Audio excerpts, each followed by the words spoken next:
they would bring in some wrestler from out of town, and they would have the fireworks and all the things and programs, and the final event would be that Dad would wrestle this guy, that whoever they'd bring in. They brought in one guy as far away as Texas, and Dad would wrestle him, and he never ever lost.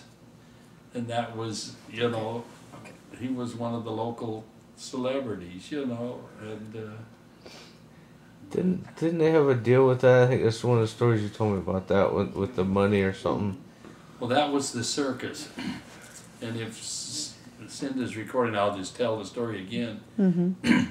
But they had a carnival come into town there in Lewiston, and they had the show with these wrestlers, big guys with tattoos all over them, and they were so tough. And the thing was that winner take all. Whoever pins the other guy takes all the money. And Dad was running an ice cream store, so he wasn't working out then. And keep in mind, he's in his 40s. And they say, "What's the matter? You got a bunch of wimps here?" And da-da-da.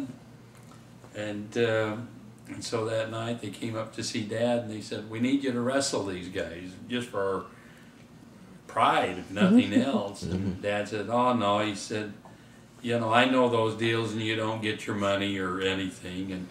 And they said, "Oh, you'll get your money if you win."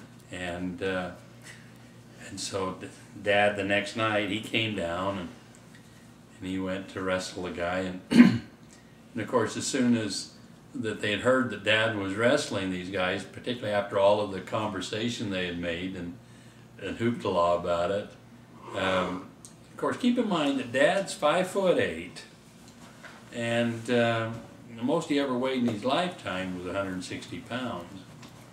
So he wasn't this monster guy. And so he comes out, and the first guy comes out to wrestle, and he pins him in about a minute. And the guy, Dad said, "Well, about the money?" And the guy said, "Well, no, to get the money you have to beat both of our guys." Mm-hmm. So he'd already wrestled one guy. Yeah. And this guy comes out, and he's big, and he's muscular, and he's got these tattoos, and by this time Dad is mad, you know, because that isn't what they agreed. And he came out, picked the guy up, and slammed him. Like that guy did with you, Chandler. Only he pinned him, slammed him, pinned him, you know, less than 15 seconds. It was over. And so the promoter, the carnival guy, he said, "Well, we'll split it with you." And the guys there, the farmers that had come up to get Dad, they said, "Well, let us explain something to you. You see what he just did? You can leave town tomorrow morning, but your circus stays here." He said, "You can leave town, but all of your equipment's going to stay here. Mm-hmm. And you understand?" And, "Well, da da da da." And he said, "No, that's the way it is." And so they handed over all the money to Dad.